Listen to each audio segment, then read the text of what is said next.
Welcome, Kaiser University students. This is Dr. Kirshner at the Graduate Online Writing Studio, delivering a presentation on how to write a thesis statement. The purpose of this presentation is to ensure that you include a thesis statement in your introduction and a research paper. So let's begin by talking about exactly what a thesis statement is. Many of you may be far removed from middle school, high school, or even your undergraduate work and simply may not recall. So simply put, a thesis statement is simply a concise summary of the main idea of your paper. So before your readers read your work, you want to make sure that you provide some insight into what your paper is going to be about. And that's the purpose of a thesis statement. It's usually the last sentence or two in your introduction. It's clear, it's concise, and as I said, it gives your reader some insight into the focus of your paper. If your thesis statement has multiple parts, each of the parts of your thesis statement should form APA section headings in your body paragraphs that are sandwiched in between your introduction and conclusion.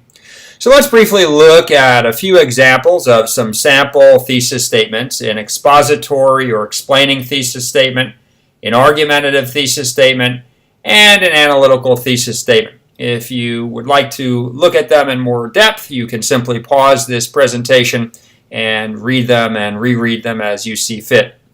So you'll notice that in each of these thesis statements, the main idea or purpose of the paper is stated clearly.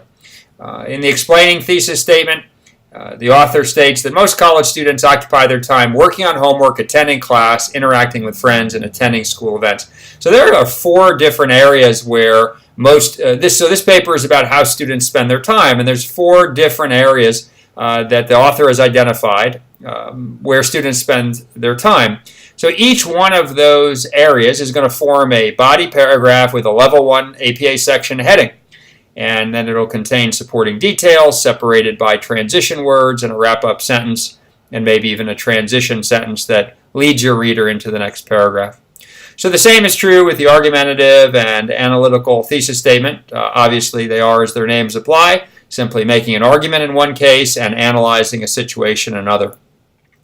So that's a rundown on how to write a thesis statement in your introduction. It's very important that you include your thesis statement in your research papers. If you have any questions, you can contact us at writingstudio@kaiseruniversity.edu or submit your work to us. You can find directions on our website. This has been a presentation on how to write a thesis statement. Good luck, everybody.